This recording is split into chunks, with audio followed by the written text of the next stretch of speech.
She can sleep on the sofa. Those 6 words instantly shattered the 67 years I had spent believing I knew what family love was. And worst of all, they were spoken by my own son's wife, allocating the rooms in the house I had paid for, as if I were some homeless stray dog. But wait, because what happened after I heard that phrase changed not only my life, but the life of my entire family forever. And when you learn about the silent revenge I prepared, you'll understand why you should never, ever underestimate an American grandmother who has nothing left to lose. If you want to know how a 67-year-old woman became the nightmare of her manipulative daughter-in-law, subscribe now because this story is going to give you chills. My name is Martha. I am 67 years old, and what I'm about to tell you happened 3 months ago at a vacation home in Miami Beach, Florida, that I rented for $3,500. Money that came from my savings, from the pension I religiously saved since becoming a widow, dreaming of moments like this. A perfect week with my son Robert, my daughter-in-law Patty, and my 2 grandchildren. What I didn't know was that for Patty, I wasn't the grandmother who deserved respect. I was just the wallet, paying for everything. I was standing there, hiding behind the kitchen door, like a thief in my own reservation, listening to Patty explain the room distribution to her mother on the phone. Mom in the master, Dad in the second, the kids in the back. She can sleep on the sofa. She didn't even have the respect to use my name. My heart felt like it was trying to pound its way out of my chest. I felt the strength drain from my legs and had to grab the doorframe to keep from collapsing right there. Me? The woman who had worked double shifts at the factory to pay for Robert's education. The one who sold even my gold earrings to help him start his business. Was I going to sleep on the sofa in the house I was paying for? But what came next completely destroyed me. Oh, Mom. You'll see. Martha won't say anything. She's one of those old ladies who does everything to be liked. She paid for the whole house without anyone even asking her to. Can you believe it? Women of her generation are like that. Submissive. They put up with anything just to avoid causing trouble. Old lady, submissive, as if my 67 years of life, my sacrifices, my dignity, meant nothing. In that moment, something broke inside me. It wasn't just my heart. It was that image I had of myself as the understanding mother-in-law, the grandmother who always says yes, who never causes problems. That night, while they toasted on the terrace with the wine I had bought, celebrating their free vacation, I stayed alone in that kitchen looking out at the ocean. And for the first time in 3 years since I became a widow, I didn't cry from sadness. I cried from pure rage. Robert, my Robert, where was he while his wife was humiliating me? On the terrace shouting, "My love, the Wi-Fi is working perfectly for my video conferences." Video conferences during the family vacation his mother had paid for. But Patty made a mistake that night. A mistake that would cost her everything she had built by manipulating my son. Because when you think you have someone completely controlled, you relax, you become careless. And careless women leave their cell phones unlocked in places where submissive old ladies can find them. What I discovered on that phone in the early hours of the morning not only confirmed that Patty was worse than I imagined. She was a monster who had been planning to completely destroy me. But what she didn't know was that she had just woken up the wrong beast.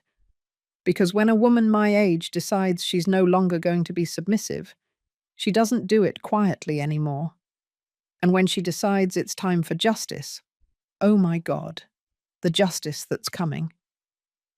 What I found on that cell phone chilled my blood and set in motion the most perfect revenge you can imagine. To understand how I ended up in that kitchen crying with rage while my daughter-in-law distributed my house, I have to tell you the story of a woman who believed that unconditional love always returns multiplied.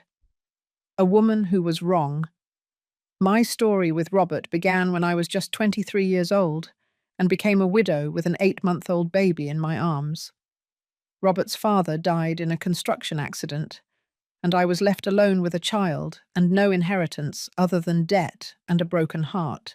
Do you know what it's like to get up every day at 4 in the morning to go to the garment factory, working 8 hours sewing school uniforms, and then rushing to Mrs. Rodriguez's house to pick up your son and take him to your second job cleaning offices until 10 at night? I did that for 18 years straight. Robert was my world, my reason for existing. Every dollar I earned had his name written on it. When he turned 5 and told me, "Mummy, I want to be an engineer like Billy's dad," I promised him he would be, even if I had to work myself to death. And I kept that promise. I sold his father's wedding ring to pay for private high school. I sold my gold earrings, the only ones I had, for his college textbooks. I worked Saturdays and Sundays to pay for his engineering supplies. When he graduated with honors from the Technological University, I was in the front row in my dress mended 3 times, but with the proudest heart in all of California. Robert was a good son, hard-working, respectful, affectionate. After graduating, he got a job at a construction company, and 2 years later, he came home with bright eyes telling me, "Mum, I want to start my own company. I have a partner. We have the projects. We just need initial capital." Initial capital? I had exactly $1,200 saved after 20 years of work. I gave it all to him, without asking, without conditions, because that's what American families do. When a son has a dream, the mother makes it possible. Robert's company grew. Within 5 years, he had contracts for over $500,000 annually. He bought his house, his truck, started dressing smartly, and I was still in my same little 2-bedroom house, but happy. Happy because my sacrifice had been worth it. Until Patty came along. I met her one Sunday after church. Robert introduced her to me on the steps of the rectory. "Mum, this is Patty. She's an administrator. She works at a bank." It was clear he was in love. His eyes sparkled in a way I hadn't seen since he was a child. Patty was kind to me from day one, maybe too kind. Always with perfect smiles, always saying the right words. "Mrs. Martha, Robert is so lucky to have such a hard-working mother." "Mrs. Martha, all the love you put into raising him is obvious." "Mrs. Martha, Robert tells me you made many sacrifices for him." At first, I thought it was good manners.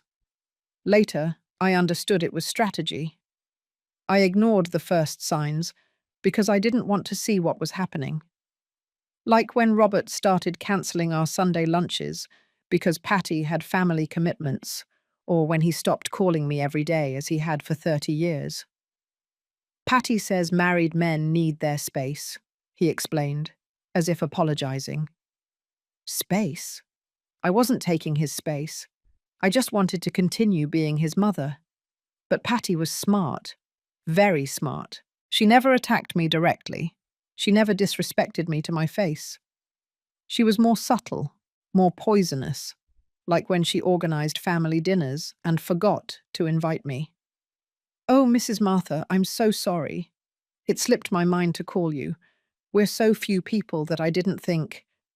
But she invited her mother, her sisters, her aunts. I always found out later, when Robert told me how much fun they had, or when she started changing the decoration of Robert's house. "Patty has really good taste, Mum. The house looks more modern." Photos of me with Robert when he was a child disappeared from the refrigerator. The throw pillows I had crocheted for the sofa were replaced with more elegant ones. Little by little, my presence was erased from my own son's house. The hardest blow was when the grandchildren were born, David and Sophia, my darlings, my reasons for living after I became a widow. Patty used them as a weapon. "The children need routine, Mrs. Martha. They can't be visiting so often. The children get confused with so many different rules. It's better if they only come on weekends." Weekends turned into once a month. Once a month turned into special days. Special days turned into whenever we can. And Robert, my Robert, let it happen. Every time I said something, he would reply, "Mum, Patty is right. She studied these things. She knows how to manage a modern family." Modern family. Since when did respect for parents go out of style? But what really broke my heart was the day I turned 65. I waited all morning for Robert to arrive with the children. I had made his favorite turkey and mashed potatoes. I had bought a small cake from the bakery. I had set the table nicely with the tablecloth I embroidered when he was little. Robert arrived alone, at 8 in the evening, rushing with a guilty look. "Sorry, Mum. The day got complicated.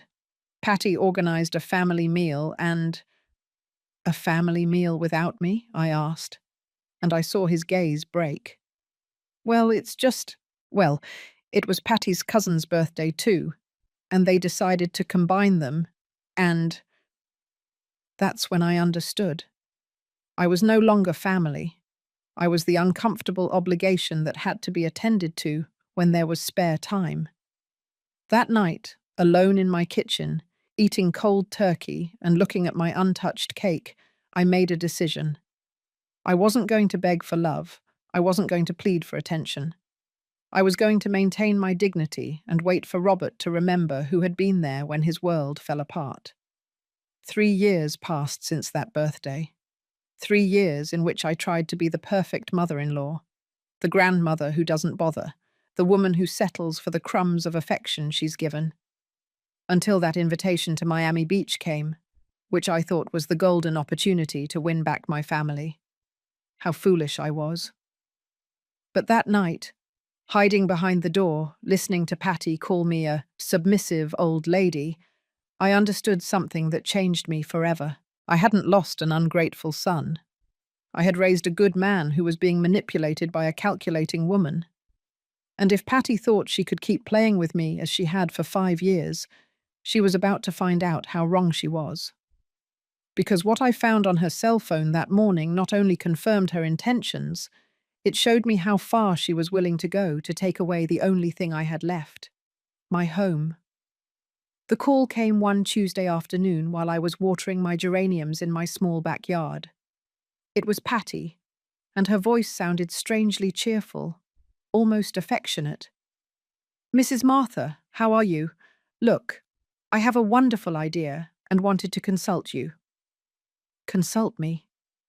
That word made me feel important for the first time in years. Patty never consulted me about anything.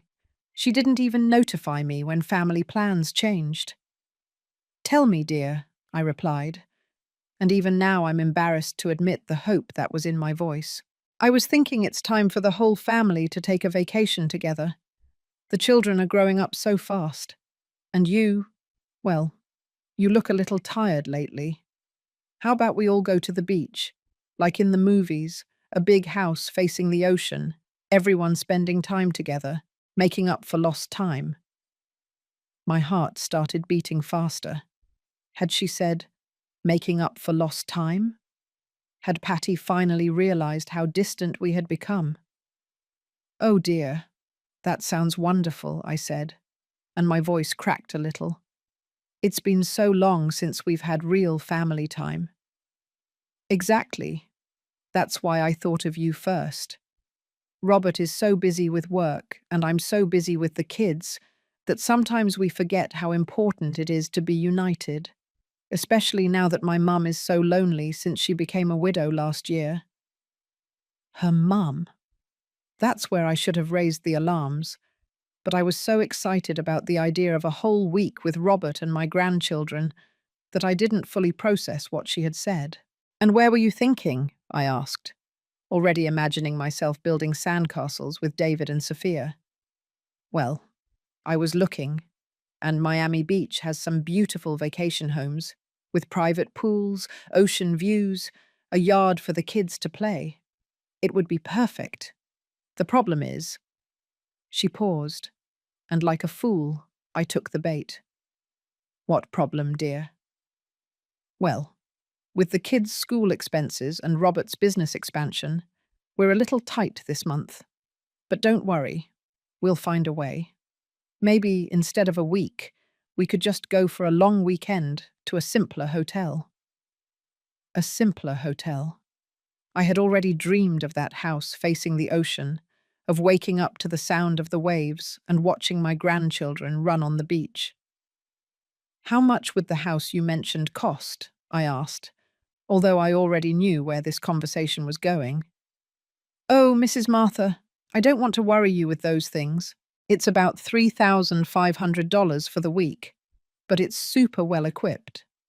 It has 5 bedrooms, a full kitchen, a terrace with an ocean view, even cleaning service included. But as I said, don't worry, we'll find something cheaper. $3,500, exactly what I had saved in my emergency account. The money I had put together, penny by penny for 3 years, saving everything I could from my pension, just in case. And that's where Patty showed how smart she was at manipulating. You know what, Mrs. Martha? Better leave it. I don't want you to feel obligated to anything. Robert and I will find a way to take a vacation later, when the financial situation improves. The kids will understand. The kids will understand? My grandchildren, who had asked me last week when we were going to the beach together, were going to understand that Grandma hadn't made the effort to take them. No, wait, Patty, I said quickly. Let me think about it. But there was nothing left to think about. In my mind, I was already seeing David learning to swim in that private pool, Sophia collecting seashells on the beach, Robert relaxed for the first time in years, remembering why he loved his mother so much. You know what, dear? I'll pay for the house. There was a silence on the other end of the line that lasted barely a second, but now, remembering it, it seems eternal. A silence in which I'm sure Patty smiled like a shark that has just smelled blood. Really, Mrs. Martha? Oh no, I can't let you do that. That's a lot of money.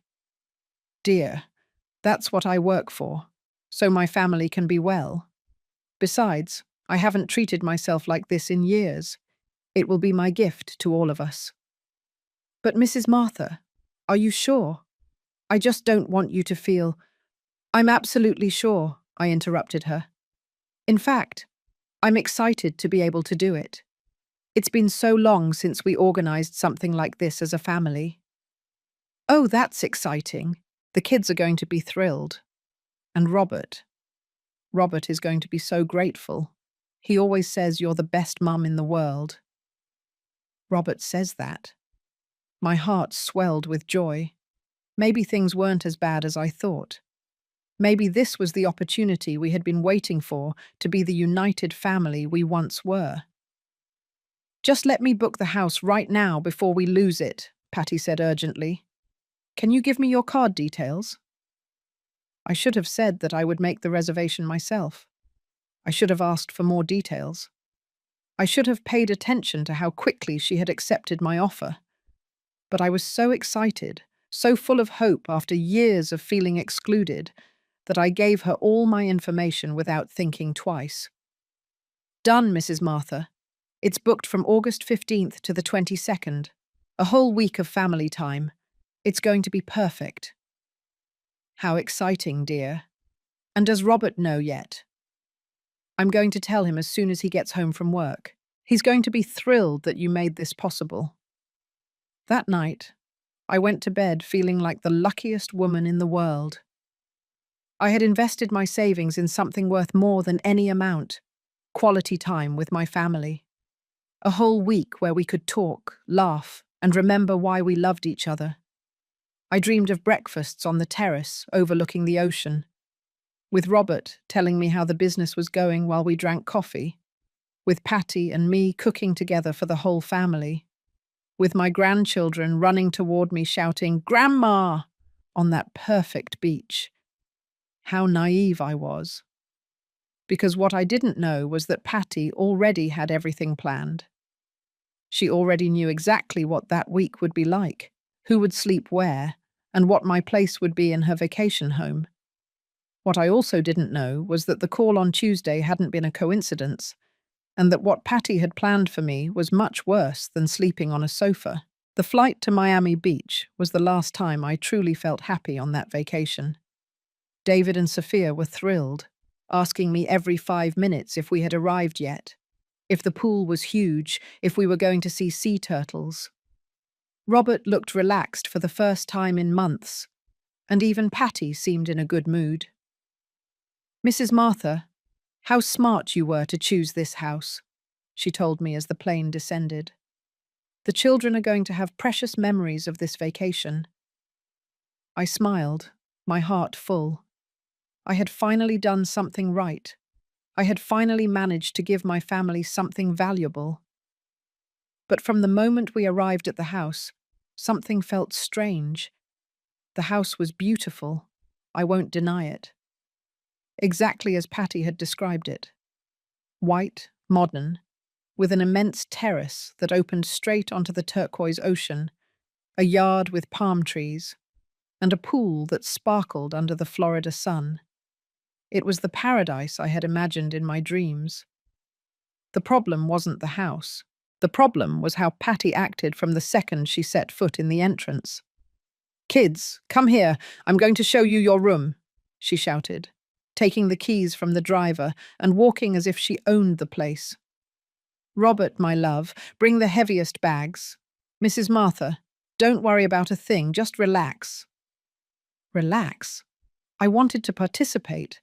I wanted to see the rooms, choose where I would stay, explore the kitchen where I planned to prepare special breakfasts for them all week.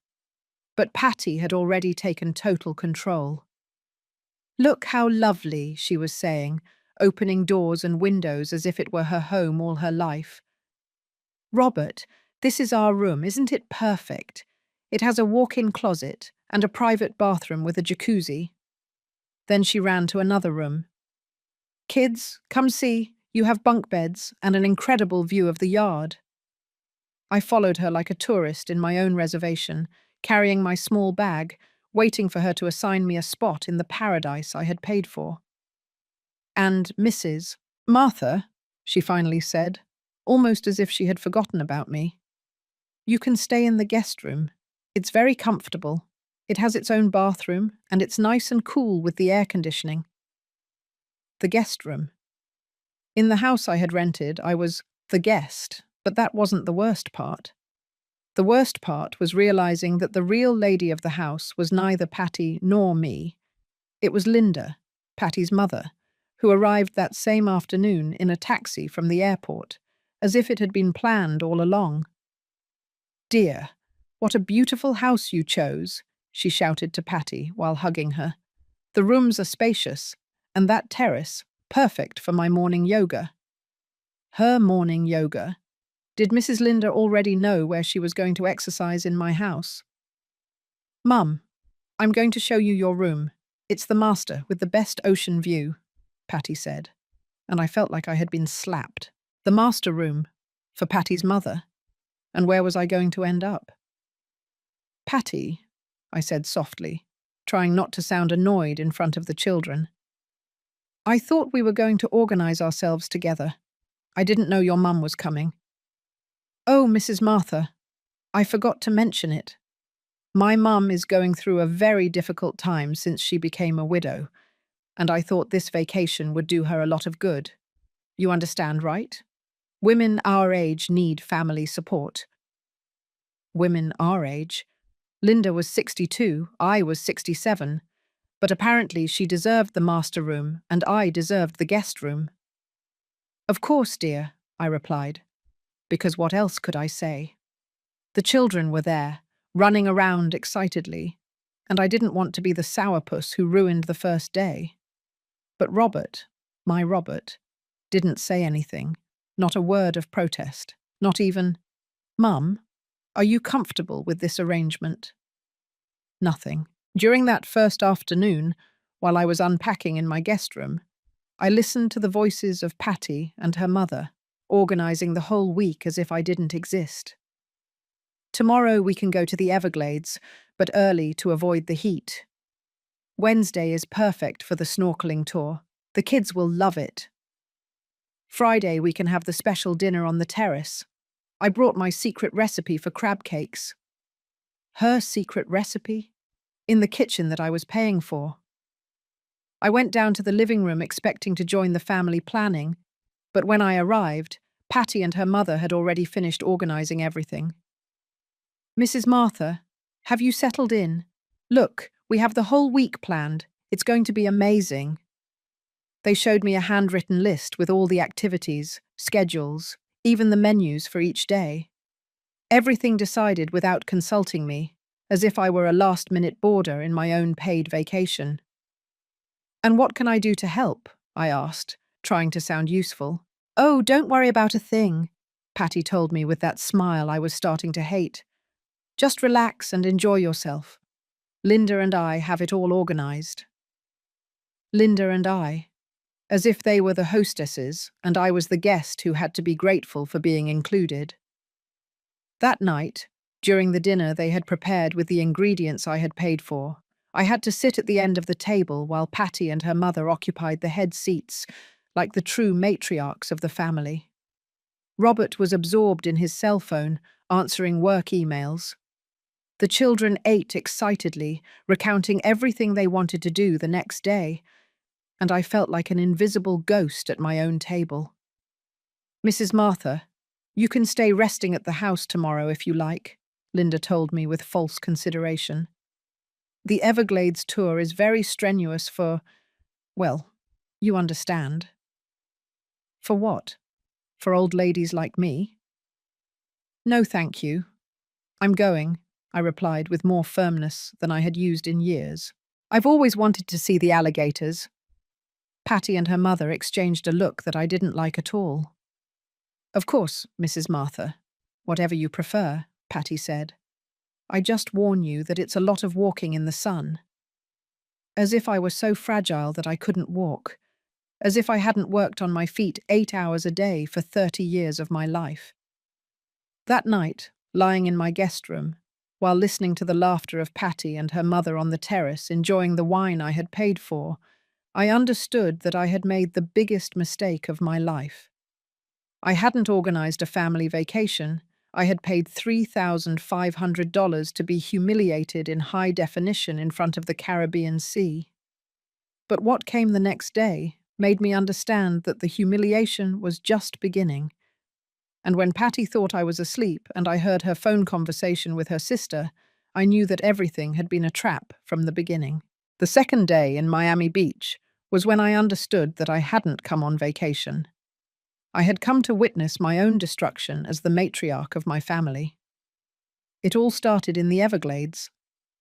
Despite Patty's warnings about how strenuous the tour would be for me, I was the first one on the bus and the last one to get tired walking among the mangroves. While Linda complained about the heat every 5 minutes and Patty looked for shade to take perfect selfies, I listened to the guide explain the Florida history with the curiosity of a child. Grandma, did you know that the Seminole was super clever? David asked me, holding my sweaty hand as we walked toward the observation tower. Of course, my love, and they were very brave too, I replied, carrying him when he got tired, even though Patty shouted from behind, Mrs. Martha, don't carry him. You'll hurt your back. Hurt my back? I had carried Robert until he was 5 years old while working double shifts. But the real humiliation began that night, when we returned to the house exhausted and happy. The children had fallen asleep on the way. Robert carried them to their room, and I headed to mine to take a shower and wash off the day's dust. When I opened my room door, I froze. All my things were packed in my suitcase, placed on the bed as if I were an unwanted guest who had to leave. Patty! I yelled from my room, my heart pounding so hard I thought I was going to have a heart attack. She appeared at the door with that fake smile I knew so well, but this time with a glint in her eyes that gave me the chills. Oh, Mrs. Martha, how embarrassing. I forgot to tell you.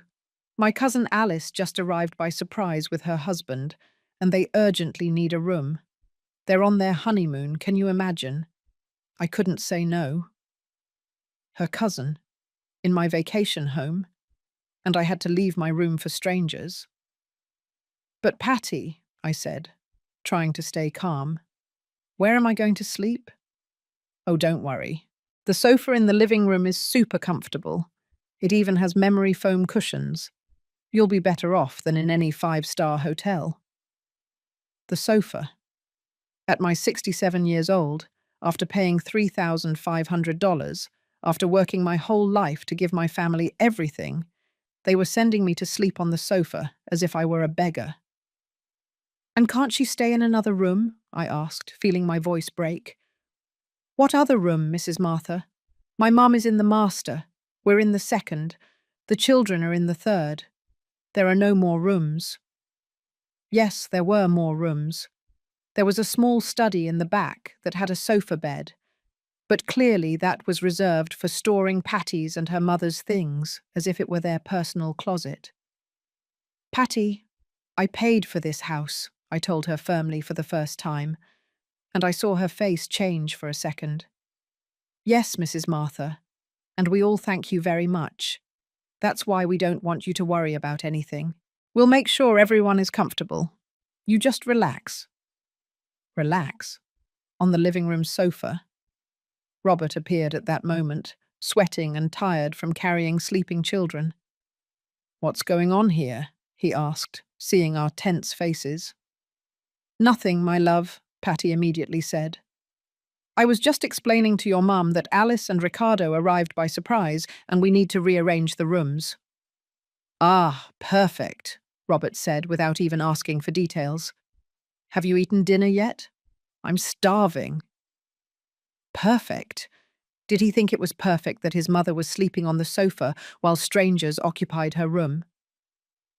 That night was the longest of my life. I lay on that sofa in my cotton nightgown, covering myself with a thin blanket Patty had found in the cleaning closet, listening to the laughter of my entire family, enjoying their rooms in the house I had paid for.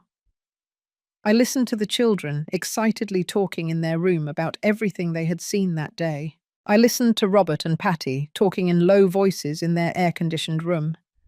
I listened to Linda moving around in the master room that should have been mine, and there I was, on the living room sofa, feeling every spring dig into my back, wondering how I had become so insignificant in my own family. But what really destroyed me happened at 2 in the morning. Patty came down to the kitchen to get water and didn't realize I was awake.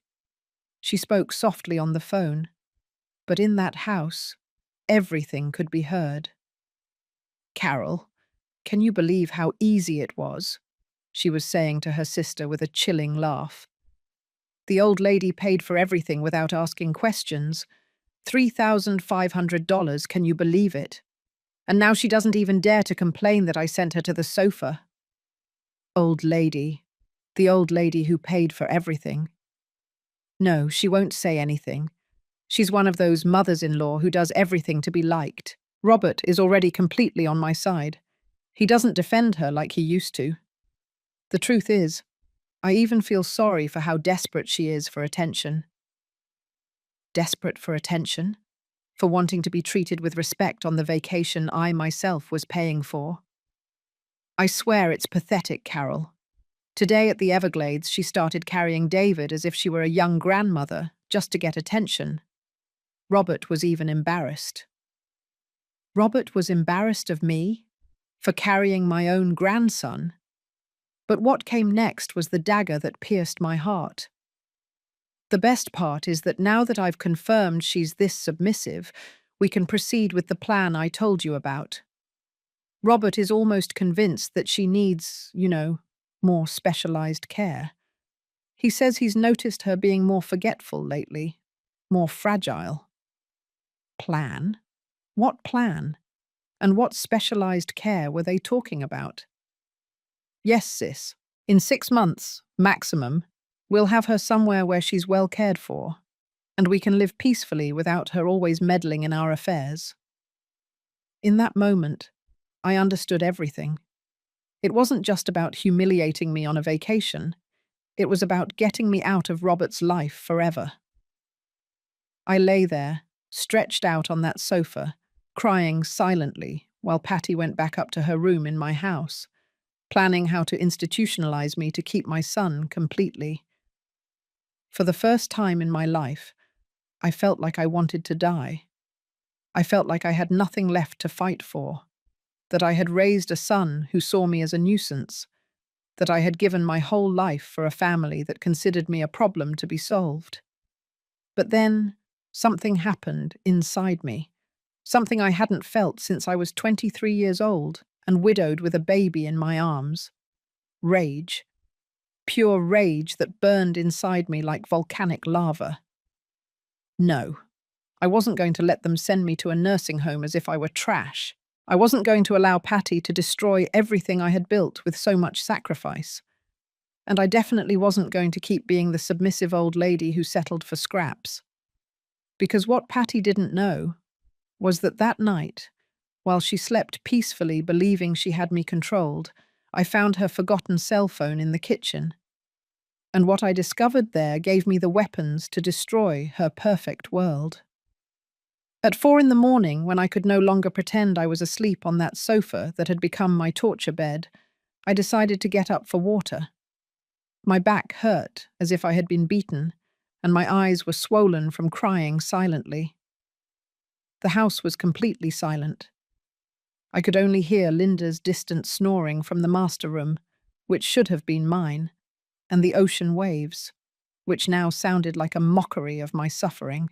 I walked barefoot toward the kitchen, trying not to make noise in my own vacation house, when I saw it, Patty's cell phone, lying on the kitchen counter, glowing with the screen on. She had forgotten it after her late-night call with her sister Carol. Normally, I would never have touched another person's phone. I was raised with values, with respect for others' privacy. But after hearing her call me old lady and pathetic, after finding out they had a plan to institutionalize me, I had no dignity left to protect. I picked up the phone with trembling hands. The screen was unlocked. Patty had been so careless in her triumph that she hadn't even set a password. The first messages I saw were with her sister Carol, and what I read confirmed that I wasn't crazy. I wasn't imagining things. Everything had been calculated from the beginning. Carol, did you convince her to pay? Patty, super easy. I told her it was to bring the family together and she took the bait. $3,500 right out of her savings. Carol, ha ha ha ha ha ha, you're wicked, and Robert doesn't suspect anything. Patty, not at all. He's so caught up in the business problems that he doesn't even notice what's happening at home. Business problems? What problems? Robert had always told me everything was going great. I kept reading, and every message was a deeper stab. Patty, the best part is that I already have the psychologist on my side. I told him the mother-in-law is very forgetful, that sometimes she doesn't recognize the grandchildren, that the other day she forgot to turn off the gas. Carol, is that true? Patty, please, the old lady is more lucid than you and me combined, but the doctor doesn't know that. I already have the psychological report that says she needs constant supervision. A psychological report. She had fabricated a false psychological report to justify institutionalizing me. My hands trembled so much I almost dropped the phone. But there was more, much more. I went into the messages with someone named Dr. Purr, James, and what I found took the air out of my lungs. Dr. James, Mrs. Patty, the papers for the institutionalization are ready. With the psychological report you sent me, there will be no problem arguing mental incapacity. Patty, perfect. And what about the property issue? Dr. James, your husband, as the sole heir, can manage all of his mother's assets. The house, the bank accounts, everything immediately transfers to his administration. My house, they wanted my house.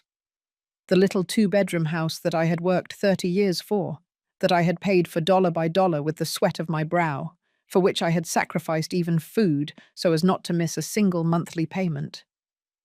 With my eyes full of tears of rage, I continued investigating on that phone that had become my family's Pandora's box.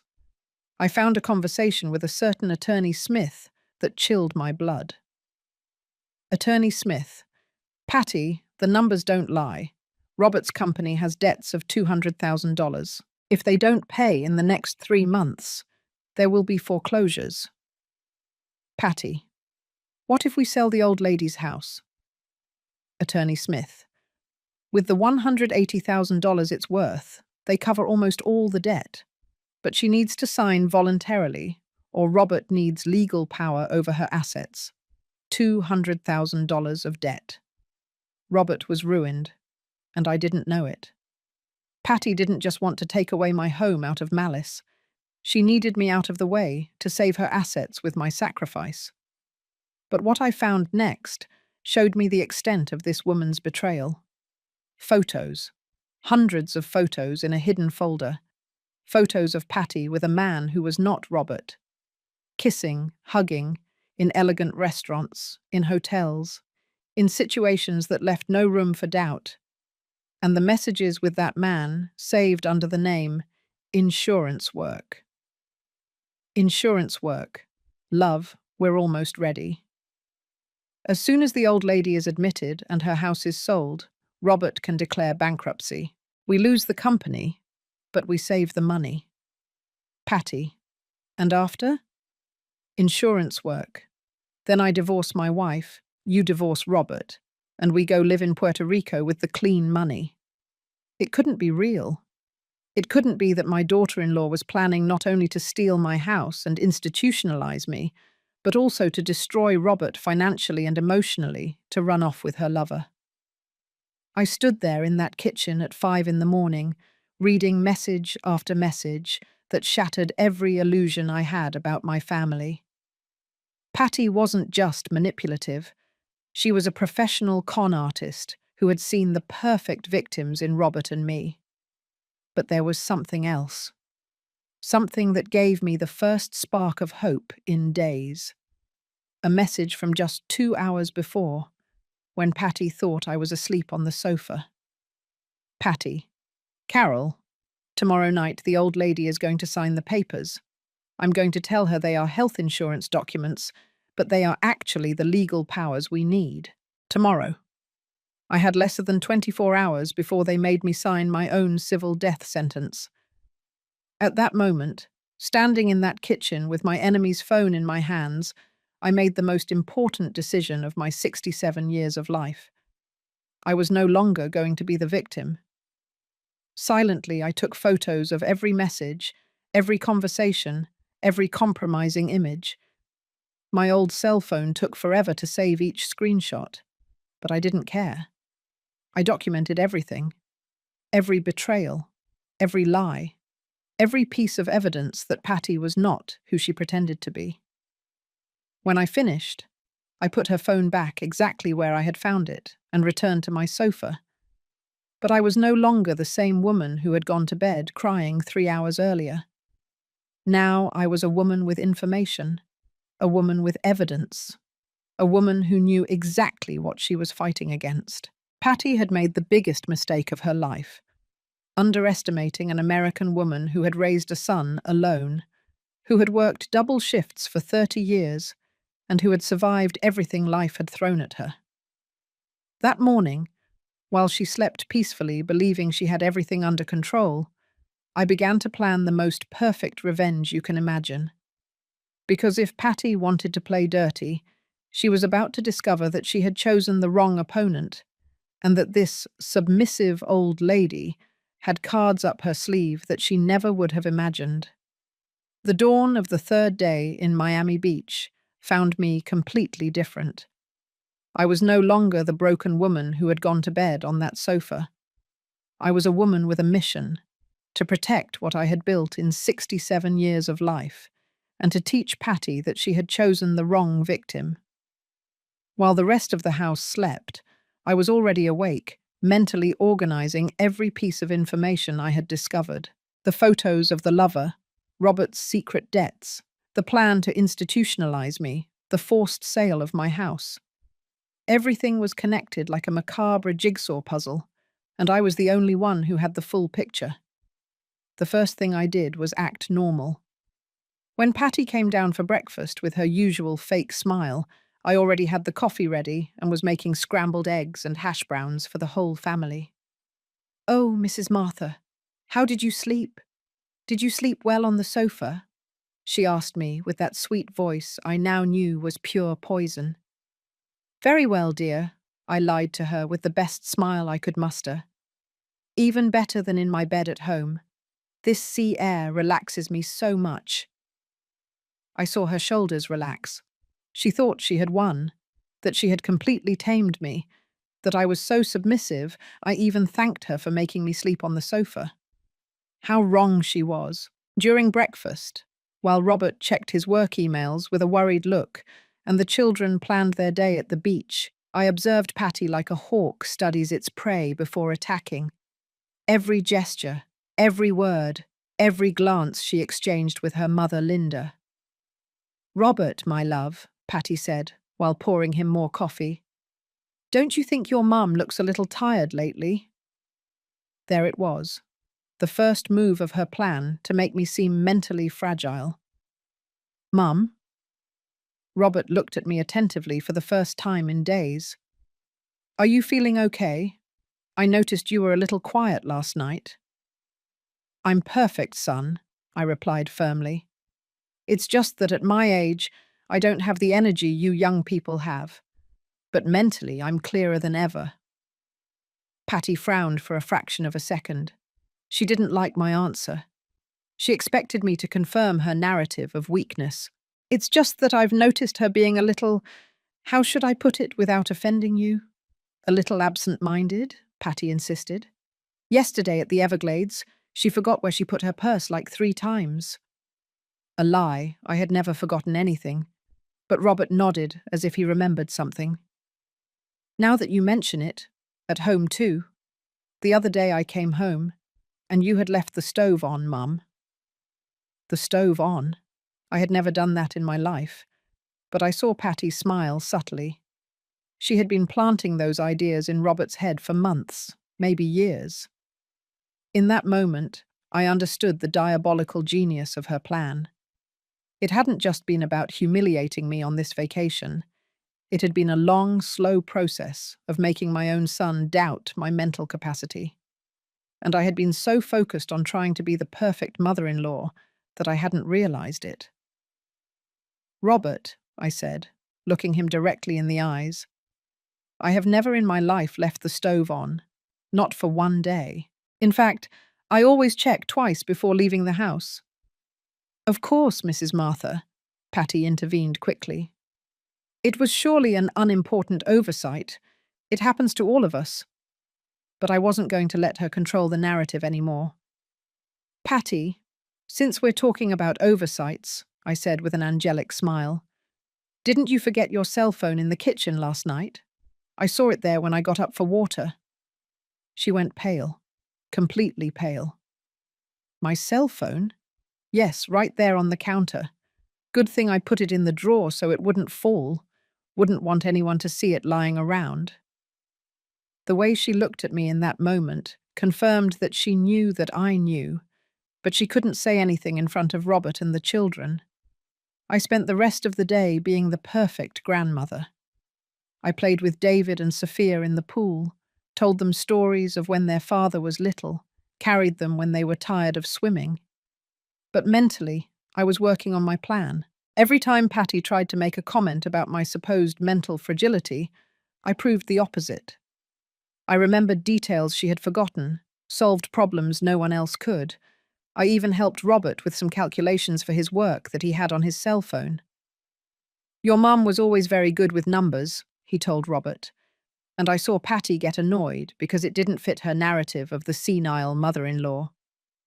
In the afternoon, when Patty went for a walk on the beach, which I knew was to talk to her lover without being heard, I took the opportunity to approach Robert. "Son," I said to him while we were alone on the terrace. "How's the business? You look very worried." His face immediately changed. That was his weak spot. "It's complicated, Mum, but I don't want you to worry. We'll get through this." "Very complicated?" I insisted with the most loving voice I could. "It's just temporary cash flow problems, nothing that can't be solved." Cash flow? $200,000 of debt was not a cash flow problem. "And is Patty helping you? She studied administration, right?" "Yes, she supports me a lot. In fact, it was her idea that we shouldn't tell you anything so you wouldn't worry." Patty's idea, of course, to keep me in ignorance so she could execute her plan without interference. That night, after everyone had gone to sleep and I was back on my torture sofa, I began the second phase of my operation. I took out my old cell phone and started researching everything I had seen on Patty's phone. I searched for Dr. James, who had made the false psychological report. I searched for Attorney Smith, who was handling Robert's fraudulent bankruptcy. With the house's slow Wi-Fi connection, it took me hours, but I found valuable information. Dr. James had been sanctioned twice for falsifying medical reports. Attorney Smith was known for helping his clients hide assets before declaring bankruptcy. Patty hadn't just chosen me as a victim. She had built an entire network of professional accomplices to execute her scam. But the most important thing I did that night was call my neighbor, Doris. "Doris, it's Martha. Sorry for calling so late." "Martha, how's the vacation? Did you relax a little?" "Doris, I need you to do me a very important favor and not tell anyone we spoke." I explained everything, every detail of what I had discovered, every piece of evidence I had photographed. Doris had been my friend for 20 years. I knew I could trust her. "Martha, are you sure about all this?" "I have the proof, Doris. Photos of everything. But I need you to go to my house early tomorrow and check if anything strange is there, anything Patty or Robert might have changed." "Of course. And Martha, be very careful. If that woman is capable of everything you're telling me, we don't know what else she's capable of." When I hung up the phone, I stayed there in the darkness of the living room, feeling for the first time in days that I wasn't completely alone. I had an ally. I had information. I had evidence. And for the first time since I arrived in Miami Beach, I truly smiled. Patty had made many mistakes, but the biggest of all had been believing that because I was 67 years old, I was automatically harmless. She had underestimated the power of a woman who had raised a son alone in the hardest years in America, who had worked to exhaustion to support her family, who had survived poverty, widowhood, and all the small betrayals that life throws in your path. The next day, I would discover that my plan was just beginning, and that Doris's call would bring me information that would completely change the game in my favor. Doris's call came at 8 in the morning of the fourth day, while I pretended to read a magazine on the terrace, and Patty prepared breakfast, singing as if she were the happiest woman in the world. She had no idea that her perfect world was about to collapse. "Martha, I found something terrible in your house," Doris whispered to me on the phone, and my heart raced. "What did you find?" "Someone was going through your documents. The drawer where you keep the house papers was messy, and Martha, something is missing. The original property title isn't there." My blood ran cold.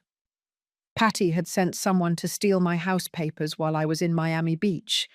Her plan was more elaborate than I had imagined. "But relax," Doris continued. "I found it. They dropped it behind the filing cabinet when they were taking it out. The clumsy people didn't notice." Thank God. Without those papers, I had no way to prove the house was mine if Patty managed to make me sign a power of attorney. "Doris, I need you to do one more thing. Go to the public registry of property and get a certified copy of my title. Let it be officially recorded that I am the sole owner. I'm on my way. And Martha, I also spoke with my friend John, the lawyer. I told him everything, and he says what they're doing is aggravated fraud. He says that with the evidence you have, Patty could go to jail for up to 10 years. 10 years. The information gave me a sense of power I hadn't felt since I arrived at this cursed vacation house. After hanging up, I stayed sitting there, watching Patty serve scrambled eggs with the falsest smile in the world, knowing that in a few hours she was going to ask me to sign the papers that would take everything away from me. But I already had my own plan in motion. During breakfast, while Robert played with the children in the pool and Linda read a magazine in the yard, Patty approached me with a look of feigned concern. "Mrs. Martha, I need to talk to you about something important." Here it came, the moment I had been waiting for. "Of course, dear. Tell me." "It's about your health insurance. Robert asked me to help you update some documents because the legislation has changed, and if we don't sign them before returning to New York, you could lose all your benefits." Liar. What a professional liar. "What kind of documents?" I asked, feigning total innocence. "They are just some powers of attorney so Robert can handle procedures for you when necessary. You know how complicated government offices are. It's better to have everything prepared just in case." Just in case they institutionalized me, she meant. "And where are those papers?" "I brought them from New York. I have them in my suitcase. You just need to sign them with 2 witnesses. And I already asked my mum to help us." Her mum as a witness. How convenient. "You know what, Patty? That sounds perfect. But first I want to consult with my own lawyer, just as a precaution." Her face completely changed. "Your lawyer? Why, Mrs. Martha? They are standard health insurance documents." "It's just that I'm old, dear. And at my age, it's better to be cautious with everything one signs. Don't you think?" "But Mrs. Martha, we need to sign them today. Tomorrow there's no time because it's Saturday and the offices are closed." Of course, urgency is always part of scams, pressuring the victim so they don't have time to think. "Don't worry," I told her with my best naive grandmother smile. "My lawyer also works Saturdays. I'll call him right now." And yes, I called him. But it wasn't my lawyer. It was Doris's friend John, who was already waiting for my call. "Attorney Smith, this is Martha Morales. My friend Doris gave me your number." "Mrs. Martha, Doris already told me everything. Are they trying to make you sign something?" "Yes, right now. They say they are health insurance documents, but we already know the truth." "Perfect. This is what you're going to do." Attorney John explained every step of my new strategy. I wasn't just going to prevent them from scamming me. I was going to turn the tables completely. That afternoon, while Patty nervously paced around the house because I hadn't signed her papers, I made my master move. I called Robert when he was alone on the terrace. "Son, sit down. I need to tell you something very important about the business." He immediately tensed up. "What is it, Mum?" "I know you have debts of $200,000. I know the company is bankrupt. And I know Patty has been hiding very important information from you." He was speechless, literally with his mouth open. "How? How do you know that?" "Because your wife is not as careful as she thinks, and because a mother always knows when her son is in trouble." "Mum, I didn't want to worry you. Patty said it was better." "Robert," I interrupted him. "Did you know Patty wants me to sign legal powers so you can sell my house without consulting me?" "What?" "No, Mom. The papers she told you to sign were for health insurance." I saw it in his eyes. Robert wasn't completely involved in the scam. Patty had been manipulating him too. "Son, Tomorrow we're going to have a family meeting. You, Patty, her mum, and me. And you're going to hear some things about your wife that will change your life forever. Mum, you're scaring me. What are you talking about?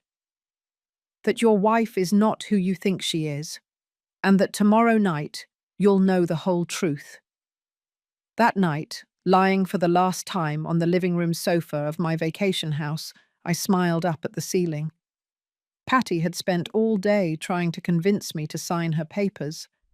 She had tried to pressure me, manipulate me. She had even cried, feigning distress, telling me she just wanted to help me. But it was too late for her, because while she believed I was a scared old lady who didn't know how to defend herself, I had been moving pieces on a chessboard she didn't even know existed. Tomorrow, on that very terrace where I had felt so humiliated, Patty was going to discover that she had made the biggest mistake of her life. And when Robert saw the photos of his wife with another man, when he heard the recordings of their conversations, when he knew how she had planned to destroy his own mother, that's when he would know who the woman he had married truly was. The last day in Miami Beach dawned perfectly. Blue sky, crystal clear ocean, gentle breeze moving the curtains on the terrace. It seemed even the weather knew something important was going to happen that day. Patty woke up early, more nervous than ever. She had tried all night to convince me to sign her papers, even getting to the point of tears, telling me Robert would be angry with her if we returned to New York without the signed insurance documents. What a great actress. She even knew how to produce fake tears. Mrs. Martha, please, she begged me during breakfast, while Robert packed the bags. It's only 2 signatures. The attorney says if we don't submit them today, they'll cancel your medical policy. I already told you, dear. I want my lawyer to review everything first. This afternoon, after lunch, we'll have the meeting you proposed. I saw her exchange desperate glances with her mother Linda. Her perfect plan was crumbling, and she didn't know why. At 4 in the afternoon, when the sun began to set and painted the sky in golden colours, I called the whole family to the terrace. Family, I said in a firm voice, I need to talk to all of you about something very important before we return to New York tomorrow. Robert sat next to me, Patty and her mother opposite. The children were watching cartoons in the room. It was the perfect moment. Patty, you said I needed to sign some health insurance documents, right? Yes, Mrs. Martha, so you don't lose your benefits. And you said they were standard documents, that nothing would happen if I signed them. Exactly. I took out a folder I had prepared during the morning, a folder with all the evidence I had collected. Then you won't mind if I read exactly what these papers say, right? She went pale, but nodded because she had no other choice. These are not health insurance documents, Patty. They are full legal powers of attorney that would give Robert total control over my house, my bank accounts, and would allow him to institutionalize me in any facility he deems necessary. Robert jumped in his chair. What, Patty? What is my mum talking about? Robert, calm down, Patty said in a trembling voice. There must be a misunderstanding. There is no misunderstanding, I interrupted her, and took out the first photo from the folder. This is a photo of the messages on your cell phone, where you tell your sister Carol that I am a submissive old lady who paid for the vacation without asking questions. Robert took the photo and looked at it. The colour drained from his face. What is this, Patty? Patty tried to snatch the photo from him, but I had already taken out the second one. This is another photo where you talk to Dr. James about a false psychological report to justify that I need constant medical supervision.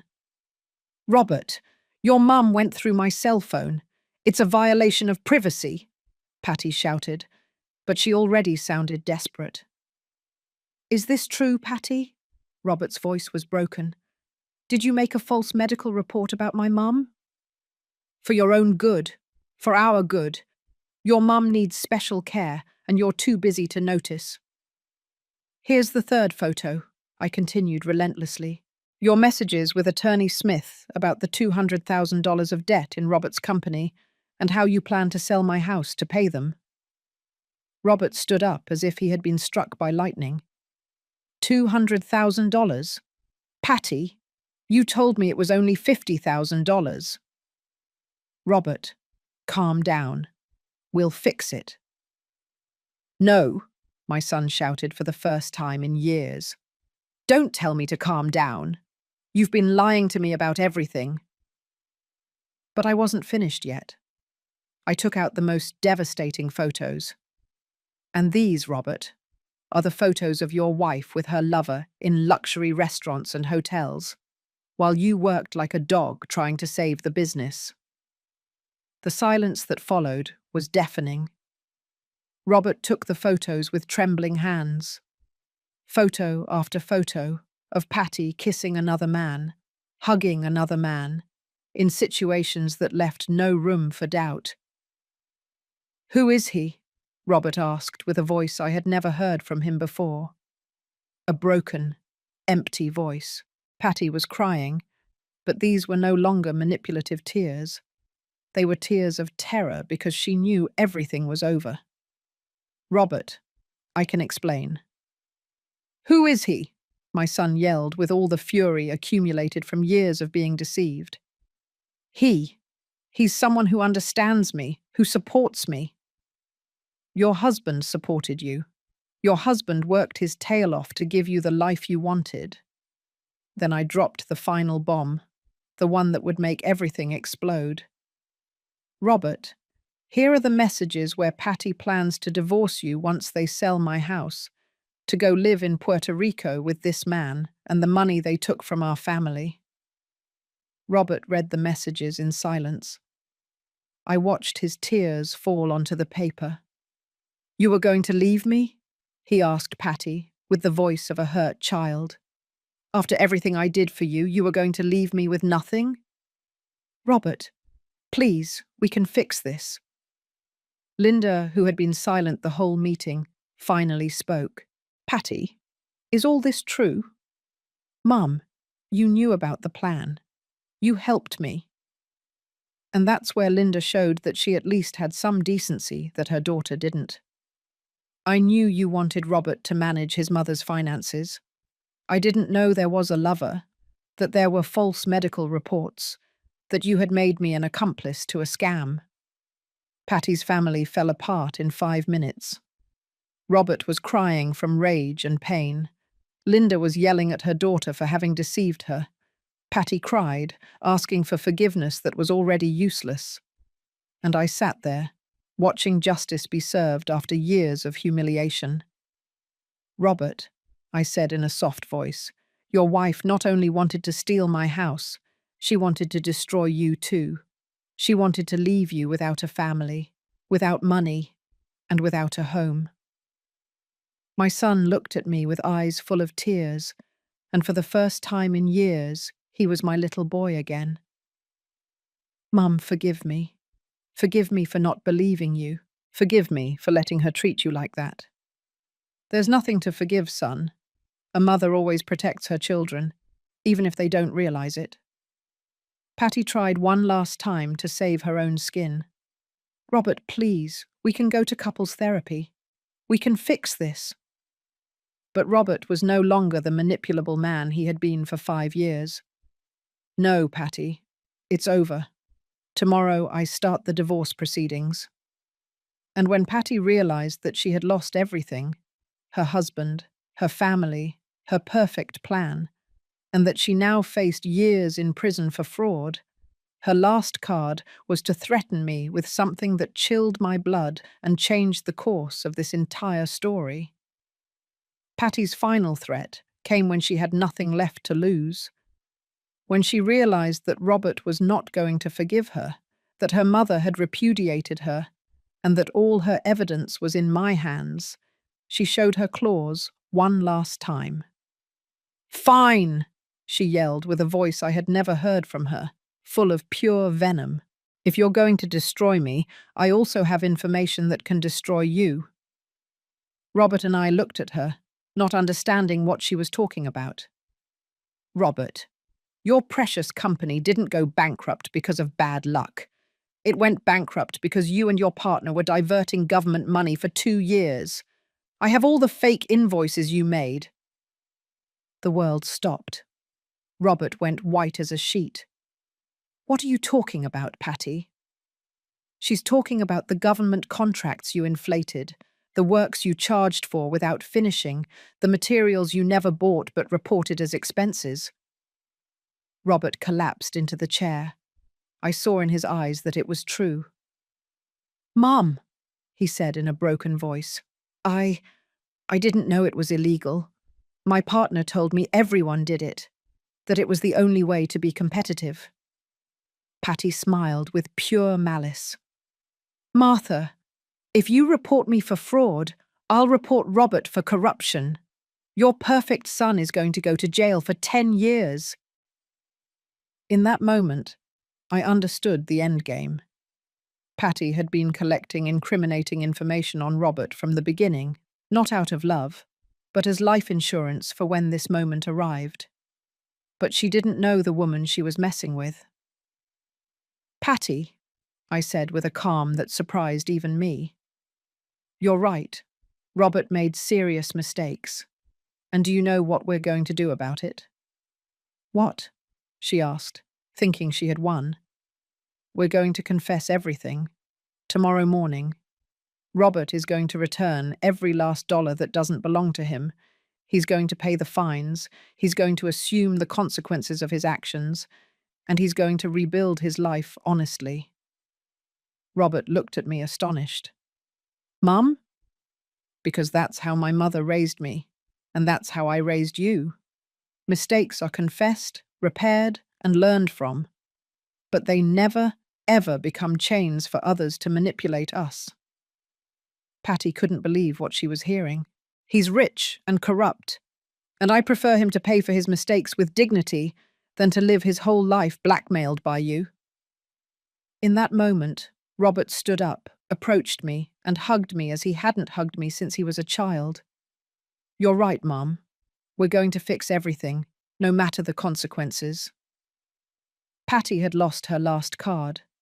Her blackmail didn't work because she didn't understand that for a true family, honesty is worth more than money. 3 months later, I am here telling you this story from my renovated little house in Queens, New York. Robert kept his word, confessed everything, returned the money, paid the fines, and spent 6 months in prison. But when he came out truly free, without debt, without lies, without pending blackmail. Patty faced charges of fraud, falsification of documents, and attempted scam. She is serving 5 years in prison. Her lover abandoned her as soon as he found out she had no money left to steal. Linda apologized to me in tears. She hadn't known the magnitude of what her daughter was planning. Now she comes to invite me on Sundays, and we drink coffee while we talk about our grandchildren. Robert got divorced, sold everything he had left of the company, and now works as an engineer for an honest construction company. He earns less money, but he sleeps soundly every night. My grandchildren come to stay with me on weekends. David already knows how to make cinnamon coffee like my grandmother taught me, and Sophia is learning to embroider while she tells me about school. But the most important thing I gained from all of this was not justice. It was something I had lost without realizing it for years: my dignity. I learned that true love is not begged for, that respect is not negotiated, that at 67 or any age, a woman has the right to be treated as what she is, a valuable human being, not a nuisance to be tolerated. I learned that being kind doesn't mean being submissive, that being loving doesn't mean accepting mistreatment, that being a grandmother doesn't mean becoming invisible. For years, I believed my job as a mother was finished when Robert got married. Now I know that my job as a woman never ends, that I have the right to take up space, to have opinions, to be heard, to be respected. Not all women of my generation had the opportunities that young women have today, but that doesn't mean we have to settle for scraps of affection or crumbs of respect. If there's one thing I want you to take away from my story, it's this. It's never too late to defend yourself. It's never too late to set boundaries. It's never too late to say enough. And if you ever find yourself in a similar situation, remember, the family that makes you feel small is not family. True family embraces you when you fall. It doesn't push you to fall harder. Now, when I wake up every morning in my little house, water my geraniums, prepare my coffee, and watch the sun rise over my yard, I know this is my life, a life I built with work, defended with courage, and which I will live with dignity until the last day. Because an American woman who has lived 67 years, who raised a son alone, who worked tirelessly for her family, and who survived all the betrayals life threw at her, deserves to live her golden years in peace, with respect, and surrounded only by true love. If this story touched your heart, if it made you reflect on the respect our elders deserve, or if you know someone who needs to hear this message, leave me a comment telling me where you're following us from. Like if you believe all grandmothers in the world deserve to be treated with dignity, and subscribe to continue sharing real stories that teach us. It's never too late to defend ourselves, because at the end of the day, the sweetest revenge is not destroying the person who hurt you. It's living so well that they regret ever underestimating you.